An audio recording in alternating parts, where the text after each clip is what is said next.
Let me know when to start, Zach.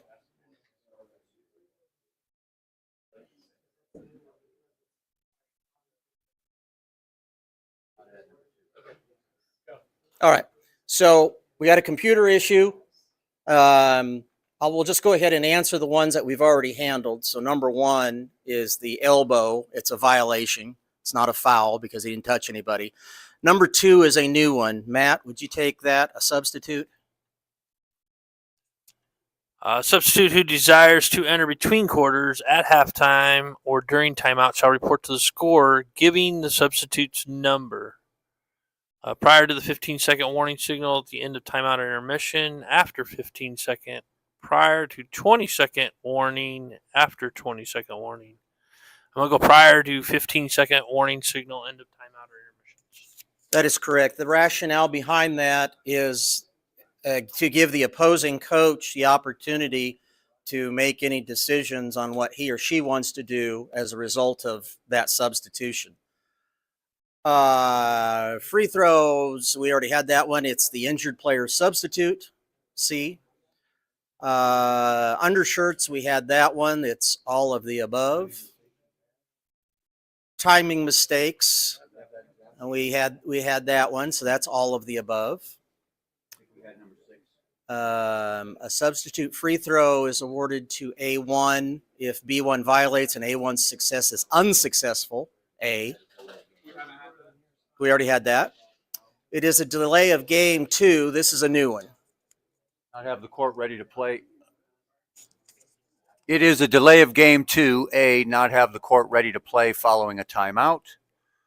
B, fail to immediately pass the ball to the nearer official when a whistle sounds. C, prevent the ball from being put in play. D, all of the above. It's D.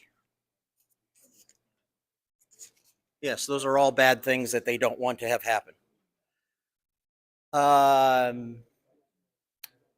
We had this one. A player has committed a violation if, and the answer is B as in boy.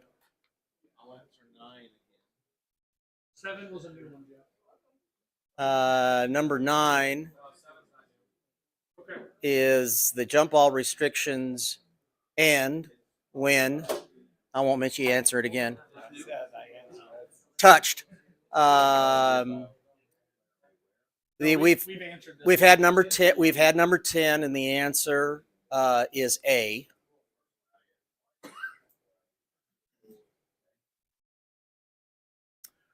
Okay, this is a new one. Number 11. While there are exceptions, a quarterly normally ends when the red light illuminates, the signal sounds, the official's whistle sounds, and I would say, either A or B. Well, yeah, they don't have a red light, so it's either A or B. Yeah, that correct answer is the last one. Either the light eliminates and or the signal sounds. The hair control device, Zach's already answered that. He's on it. This is actually a good one. I like this one. By definition. By definition, bench personnel are all individuals except scorekeepers. Yeah, the answer is C. This is my editorial comment is this is a poorly written question, but the answer is indeed scorekeepers. This is a free throw, so this is new. If a free throw is not successful and the ball is to remain live, the clock shall be started when the ball touches a player. Okay, that's right. Any questions? All right, let's keep on going. We've already had this one. The answer is all of the above. All of those are criteria. Okay, so now we have a new question, and this revolves around the new rule. Okay, this is right up your alley. when the ball, let me read this. When my reader's on. When the ball is in team control in the offensive team's front court and the defensive team commits a violation, a common foul prior to, geez Louise, a common foul prior to the bonus, or the ball becomes dead. A, the offensive team will resume play with a throw in at one of the 4 designated spots near where the violation, foul, or dead ball. That could be, yeah. The offensive team will resume play using no. The offensive team will always resume, no. The offensive team, so it's A. The offensive team, yes. I'm not going to read that as a reading teacher, but it's A.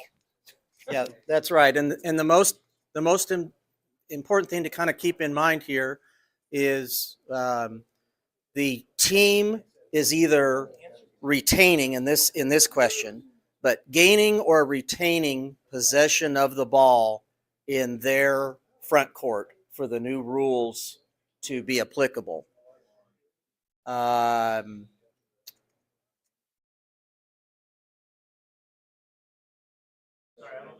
No, we haven't had this one. 17 we have not had. We did? 18 is all the above, yeah. Oh, you're right. You're right. What about 19 and 20? The opponents of the free thrower. Okay. This one's A? Yep.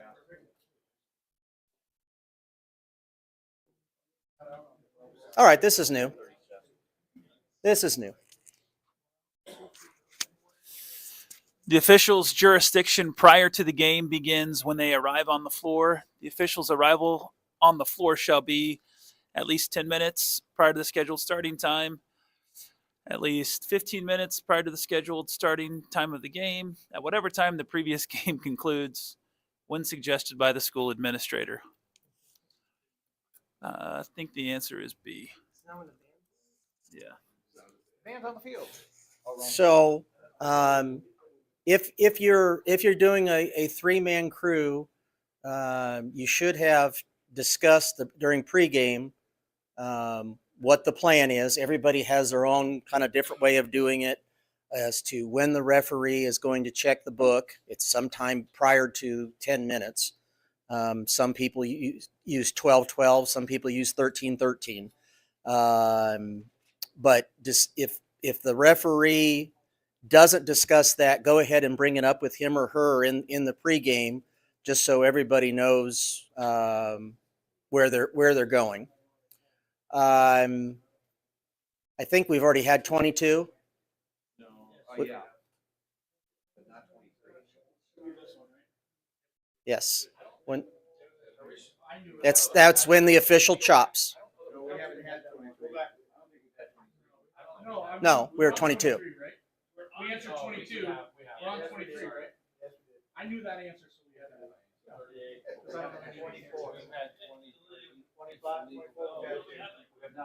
All right, so let's do 23, even if we've done it before. No, we did the other one where they put the hands out, but not this one.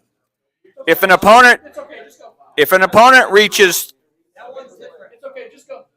If an opponent reaches through the throw-in plane and touches the ball while in possession of the thrower, it's a technical. It's a technical. Right. The answer is it is a technical foul. It's the delay of game warning is when the opponent reaches through the plane but does not touch the ball. The other question was It was opposite, right? where the person with So the he ball reached over was instead of reaching across the plane. Right. And But if the offense reaches over the plane, it's playable. That was the other right. question. If you didn't hear that, What if you make contact with the player, right? I'm the defender, I make contact.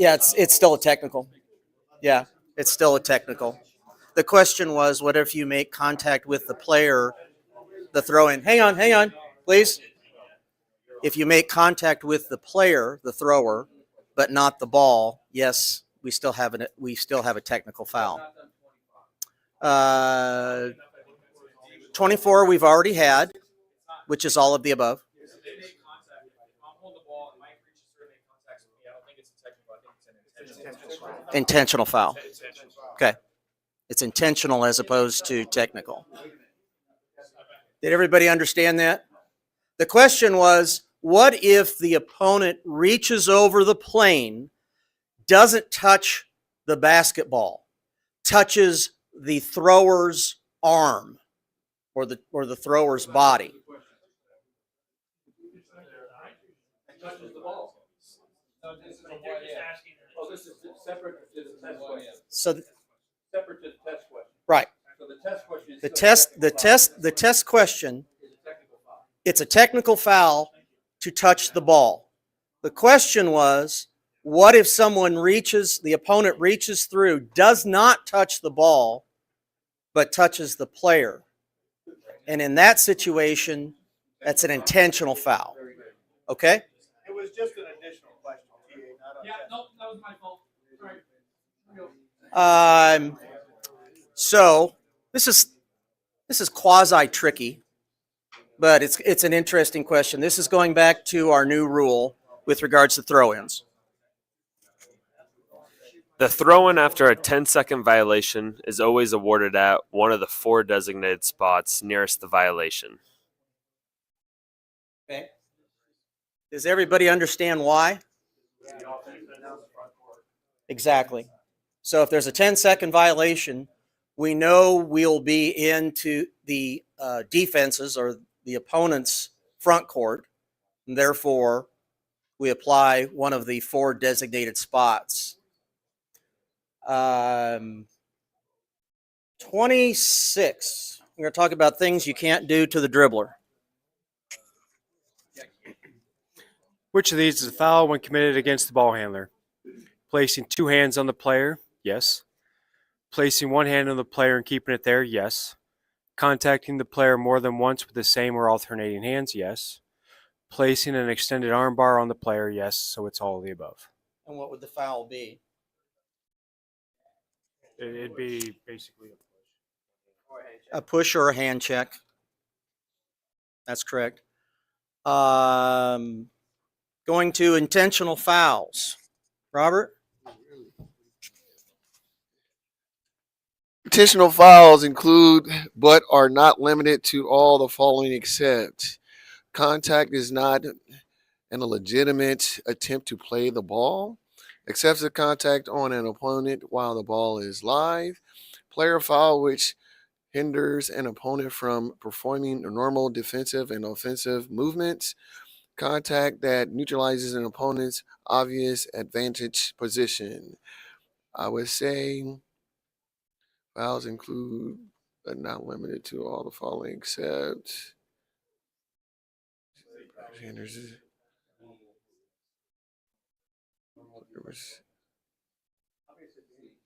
contacts and neutralizes a player's obvious advantage position. C, player foul which hinders an opponent from performing normal defensive and offensive movements. Okay. What would C be a definition of? That would just be a common, yeah. Common foul. Right. So going back to our earlier discussion, this is just a test taking tip.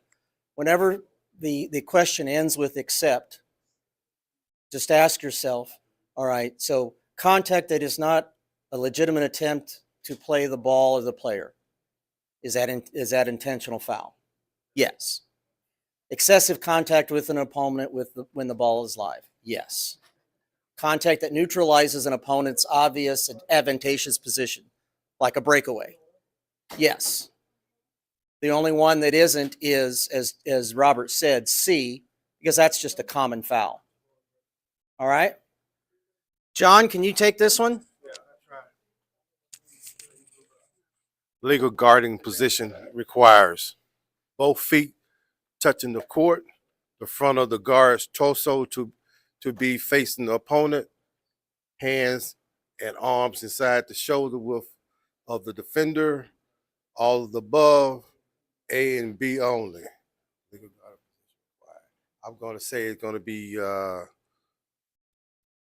all of the above. Okay. Anybody have anything different? Yeah. The answer is E. Is just A and B only. The hands and arms inside the shoulder width of the defender is not required to gain legal guarding position. Okay, so now we have a question with regards to the new rules wherein we took away the 1-and-1. Beginning with the team's fifth common foul in each quarter, except a player control or team control foul. B, 2 free throws are awarded whether or not the first three are successful. Right. That's our new rule. They got rid of the 1-and-1 altogether. I think we've already had this one. The throw-in count, not the throw-in. The throw-in count ends when the ball is released. C. Yep.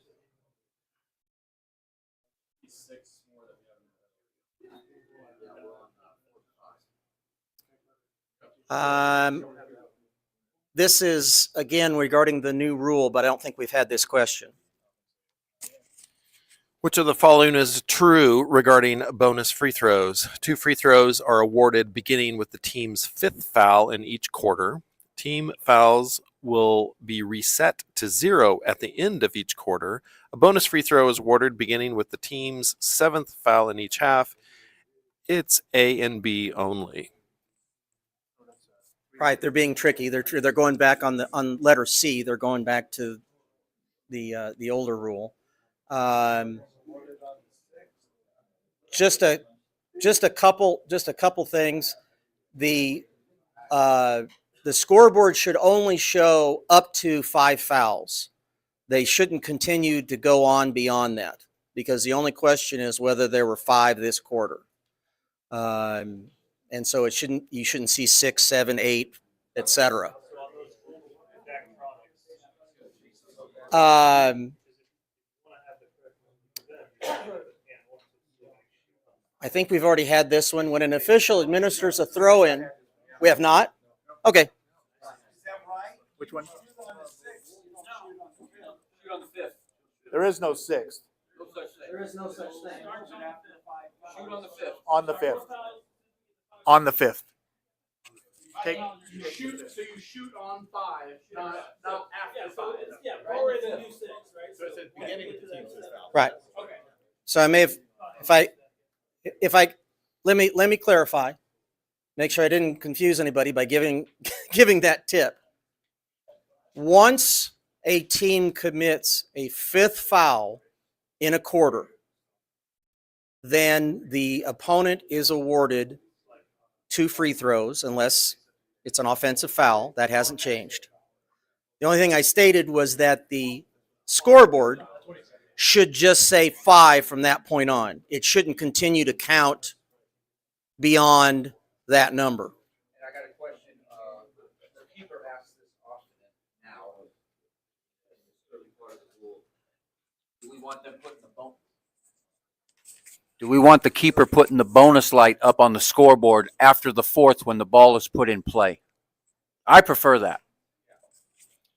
Well, so the question is, do we want the scorekeeper to put the bonus light on once the 4th foul has occurred and the ball is in play? The idea being that the next foul is going to be the 5th. Therefore, it's going to be a shooting situation. I don't know that I care. I don't know that I pay any attention. But from a crew standpoint, once a team has 4 fouls, what I've heard, this is a college mechanic, that the crew members are taking 2 fingers, putting it sideways, and rolling it.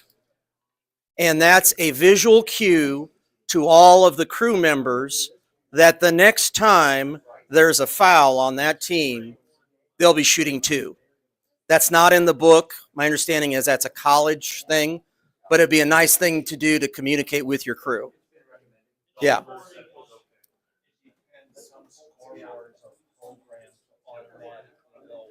Yeah. quite honestly, I don't even look at the scoreboard, so I don't care. When an official administers a throw in, have we had this one? We have not. Okay. Am I done over here? Jeff, can you take the next one? Which one are we When doing? an official? Okay, number 32. When an official administers a throw in to the wrong team, the mistake shall be rectified before. We got A here. Let's see. The throw in ends. B, the first. B, let's see. The first dead ball after the ball becomes live unless there has been a change of possession. And then the throw in team scores a basket. And the last one, the mistake cannot be rectified. I'm going to go with B, the first dead ball after the ball becomes live unless there has been a change of possession. That is the correct answer. Any questions regarding that? All right. The 33 is a repeat. The resumption of play procedure allows the official to prevent delay by A and B, placing the ball on the floor, starting the throw-in count. All right, new one, 34, after a goal. After a goal, the team not credited with the score may pass the ball along the end line outside the boundary line, receives a throw in from outside the end line at the end where the goal was made, may call a timeout, or all of the above. All of the above. That is correct. Yeah, that's what they'll say. Can I move? Can I move? The first violation of a throw-in plane by an opponent of the thrower. Keep in mind, we don't have any touching of the player. We don't have any touching of the basketball. That would be a delay of game warning. We've had this one, I believe. Each jumper shall have. We haven't? Okay. All right. Let's see. Which one are we doing? Each jumper. Okay, each jumper shall have blank within that halt of the center restraining circle, which is. Let me get over here. Which is further from the jumper's basket. A, 1 foot. B, both feet. C, 1 foot or both feet. D, none of the above. C, 1 foot or both feet. Anybody have anything else? Yes. The answer is B. Both feet have to be within the restraining circle. Is this the one you're referring to? 37 we've had. An injured or bleeding player. The answer is the player's team takes a timeout and the situation can be corrected by the end of the timeout. Yes. I think this is a new one. So I'm going to give Matt this one. We have not had 37. We've had 37. An injured or bleeding player tended to by a coach or other bench personnel may remain in the game if B, the player's team takes a timeout and the situation can be corrected by the end of the timeout. Yeah, we did that one. Oh, I was supposed to do the other one. Sorry, we're 38. Good answer. You nailed it. Good job, Matt. Told you we already had it. After an inbounds violation and after an out of bounds violation, and the offensive team will retain possession in their front court. Throw-in will be the nearest threes. Inline throw-in will be the nearest 28 foot.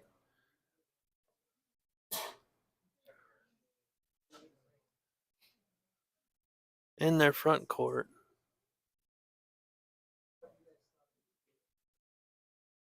I'm going to go with C. The throw-in shall be in the spot where the ball went out of bounds. Is that right? That is correct. Now, so we talked about the new rule only applies when a team is gaining or retaining possession in their front court, but the rule with regards to balls that go out of bounds hasn't changed.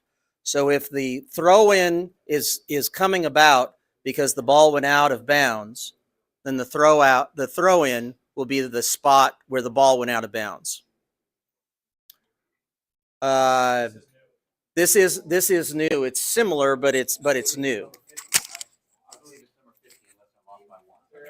The throw in after a 3-second violation is always awarded at, oh, this is new territory. So the violation occurred in the lane, but if the ball was in mid-court, the violation occurs by the lane. So it's a spot 3 feet outside the lane line along the end line. Okay. If the ball was way out. So the question that you ask yourself is the team that's throwing the ball in gaining or retaining possession of the ball in their front court? If there's a 3-second violation, that can only be on the offense. That means the defense is going to be throwing in the ball. Will that be the back court for the defense or the front court? It'll be the back court, okay? So we know for a fact that it's not going to be the 3-foot line or the 28-foot mark, okay? So the question becomes, where do we throw it in? Technically, it's going to be B.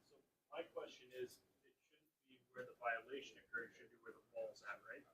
So if there's a 3-second violation and the ball's outside the 3-point arc, we put it close to where the ball was, correct? Or do we still put it at the That's what you do with a foul. So it makes sense on a violation or not? Yeah, but the 3-second violation is in the Violation. Yes, The but you have viola- to have the ball You have to have the ball in the lane, so the ball can't be outside. No, you're right. So,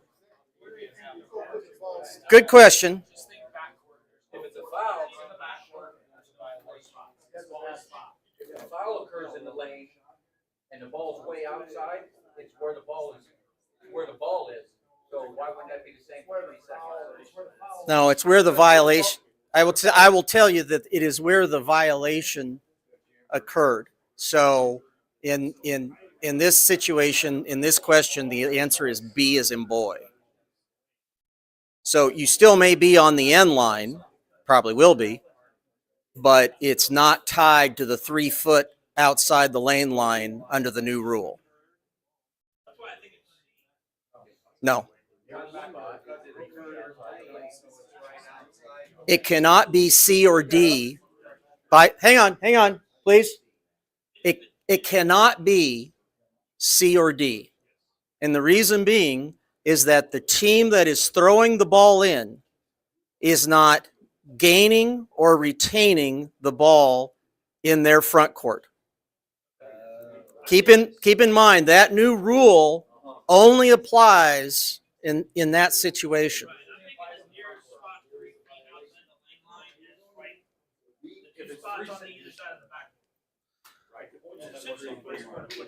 Right, you're right. The question is, won't it essentially be 3 feet? Yes, but that's not the answer. Right, right. Considered one of the 4 designated spots. What they're testing on this is, do you understand that the 3-foot point spot only applies in a front court situation? So that's why the answer is not C, it's B. Okay? 40, we've had, if the free throw violates first, the ball becomes dead immediately. Okay? Get us to the last one, last set. We had this. All of the following are true statements regarding sleeves and tights, except they shall be worn for medical reasons. That's not a correct. Is this the last? Who wants the last new one then? A player along the lane line during a free throw shall not enter the free throw semicircle until the ball touches the ring. So you just have to read the question carefully. It's not entering the paint, it's entering the semicircle. And the answer is the ring.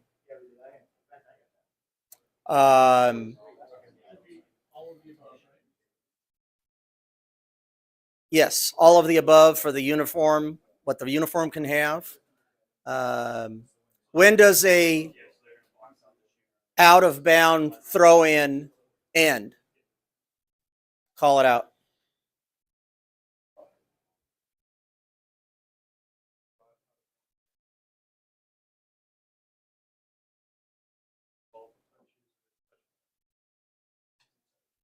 Yes, it's all the above. We had that one. Have we had this one? Yes. Okay. It's everybody. We should have had everybody. Okay. After the ball is tossed, it's A and B. Both A and B. The location is decided by the game management. If a thrower is throwing the ball in the inbounds area, it's fair game, legal play. Officials may correct an error when? That's correct. D is the answer. And finally, during the interrupted dribble, right, a closely guarded count shall not be started or shall be terminated, again, because there's no possession at that point. All right, save it, finish it. We answered 50. Hold on. How do you see again? Go to online. Account information. Account information. Okay. Basketball. Scroll down, all the way down to the end here. Hey there.